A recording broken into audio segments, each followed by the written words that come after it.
Hello বন্ধুরা, welcome to only sports video. এই ভিডিওতে আবার একটু আইএসএল নিয়ে কথা বলবো। তো আইএসএলে কালকের ম্যাচটা নিয়ে কিছুটা কথা বলবো। কালকে যে মুম্বাই ভার্সেস মোহনবাগান ম্যাচ ছিল, তো সেই ম্যাচটা নিয়ে কিছুটা আলোচনা করব। তো সেই ম্যাচে যে বিক্রম প্রতাপের রেড কার্ড, ওটা কি রেড কার্ড আদৌ হয়েছিল, তো সেই বিষয়টা নিয়ে একটু আলোচনা করব। এবং তার পাশাপাশি ম্যাচ শেষে মলিনা প্রেস কনফারেন্সে কী বললো, তো সেটাও জানাবো। এবং তার পাশাপাশি মোহনবাগানকে নিয়ে আরও কিছু আপডেট রয়েছে, তো সেগুলোও জানাবো। তো ভিডিওটি সবাই শেষ পর্যন্ত দেখতে থাকো। আর চ্যানেলে নতুন হয়ে থাকলে চ্যানেলটি সাবস্ক্রাইব করে পাশে থাকা বেল আইকনটিকে অন করে পাশে থেকো।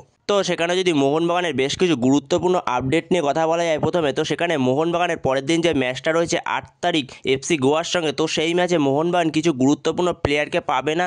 তো যেহেতু তাদের কার্ড সমস্যার জন্য তাদের মিস করতে চলেছে, সাসপেন্ড থাকবে সেই প্লেয়ারগুলো। তো তারা হচ্ছে 1 নম্বরে শুভাশিস বোস, যার 7টা ইয়েলো কার্ড হয়ে গেছে এই সিজনে। তো প্রথম 4টে ইয়েলো কার্ড দেখলে একটা ম্যাচ সাসপেন্ড থাকে, তারপরে আরও 3টে ইয়েলো কার্ড দেখলে, মোট 7টা ইয়েলো কার্ড দেখলে আরও একটা ম্যাচ সাসপেন্ড হয়ে যায়। তো সেই জায়গায় 7টা ইয়েলো কার্ডের জন্য শুভাশিস বোস পরের দিন এফসি গোয়া ম্যাচে থাকছে না। এছাড়াও দীপক তাংরি, তার 4টে ইয়েলো কার্ড হয়ে গেছে, তো সেই কারণে সেও থাকছে না পরের দিনের ম্যাচে। এছাড়া অভিষেক সূর্যবংশী, তারও 4টে ইয়েলো কার্ডের জন্য সে পরের দিনের এফসি গোয়া ম্যাচে থাকছে না। তো এই গুরুত্বপূর্ণ 3 প্লেয়ার মোহনবাগানের পরের দিনের ম্যাচে থাকছে না এফসি গোয়ার সঙ্গে। তো এই 3 গুরুত্বপূর্ণ প্লেয়ারকে মিস করতে চলেছে পরের দিন মলিনা এফসি গোয়া ম্যাচে।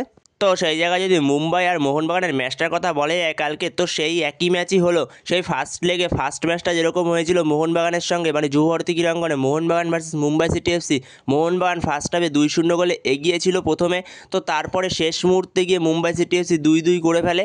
তো সেই পুনরাবৃত্তিটাই আবার হলো কালকের ম্যাচেও। তো সেখানে মোহনবাগান 2-0 গোলে এগিয়ে থাকলো, পরবর্তী সময়ে গিয়ে সেকেন্ড হাফে গিয়ে শেষ মুহূর্তে মুম্বাই সিটি এফসি 2-2 করে ফেললো। তো সেখানে মুম্বাই সিটি এফসির সঙ্গে দুটো ম্যাচই ড্র হয়ে গেল এই মরশুমে। তো মুম্বাইকে হারাতে পারলো না মোহনবাগান এই মরশুমে। তো মোহনবাগানও মুম্বাইকে হারাতে পারলো না, মুম্বাইও মোহনবাগানকে হারাতে পারেনি।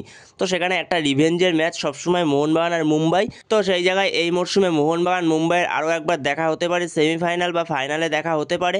তো সেখানে দেখা যাক দেখা হয় কি না। তো সেখানে একটা রিভেঞ্জের ম্যাচ হবে তখন।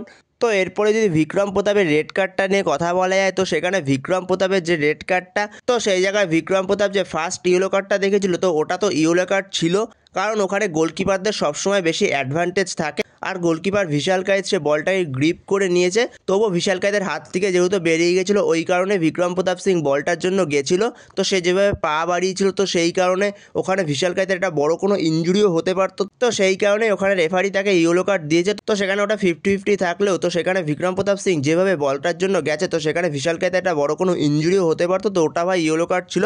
তো সেখানে যে সেকেন্ড ইয়েলো কার্ডটা দেখায় বিক্রম প্রতাপ সিংকে শুভাশিস বোসকে ফাউল করার জন্য, তো সেই জায়গায় যে সেকেন্ড ইয়েলো কার্ডটা দেখায় বিক্রম প্রতাপ সিংকে, তো ওটা ইয়েলো কার্ড ছিল না। তো সেই জায়গায় শুভাশিস বোসের ওটা ফাউল হতে পারে, কিন্তু ওটা ইয়েলো কার্ডের মতো ফাউল ছিল না।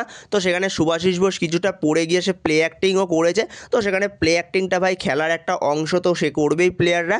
তো সেই জায়গায় শুভাশিস বোস পড়ে যাওয়ার পরে ওরকম করছিল বলে রেফারি ভেবেছে হয়তো খুব জোরে হয়তো কুনুইটা চালিয়েছে। তো সেই কারণে রেফারি ওখানে সেকেন্ড ইয়েলো দেখিয়ে রেড কার্ড দিয়ে দেয়। তো সেখানে ওটা রেড কার্ডের মতো ফাউল ছিল না। তো সেই জায়গায় ওটা সেকেন্ড ইয়েলো কার্ড ছিল না। তো ওটা একটা রেফারির ভুল সিদ্ধান্ত ছিল। তো তারপরে উঠে যাওয়ার পরে বিক্রম প্রতাপ সিং সে কাঁদেও, তার চোখ দিয়ে জলও পড়ে। তো সেই জায়গায় বিক্রম প্রতাপ সিং সে মাঠে থেকে বোঝানোর চেষ্টা করেছে সে সেরকম কিছু করেনি।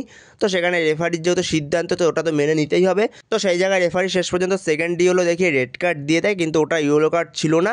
তো ওটা রেড কার্ড হয় না ওখানে। তো বন্ধুরা, তোমাদের মতে কী মনে হয়, ওটা কি রেড কার্ড ছিল আদৌ?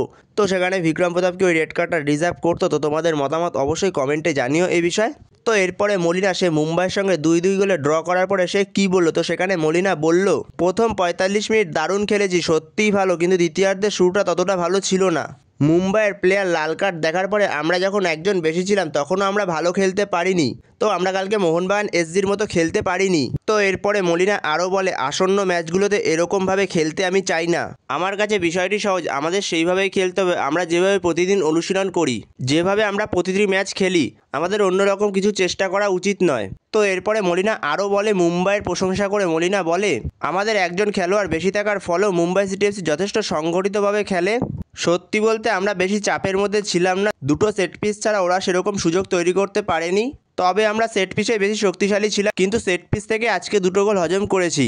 আমাদের আগের ম্যাচগুলোর থেকে আরও বেশি শক্তিশালী হতে হবে, আমাদের নিজেদের খেলার ধরনেই খেলতে হবে। তো এরপরে কোচ মলিনা তার ছেলেরা যে আজকে রিল্যাক্স ছিল সেটাও সে মানতে রাজি নন। প্রথমার্ধে 45 মিনিট দুরন্ত খেলেছি, ভাববেন না যে আমরা গা ছাড়া মনোভাব দেখিয়েছি।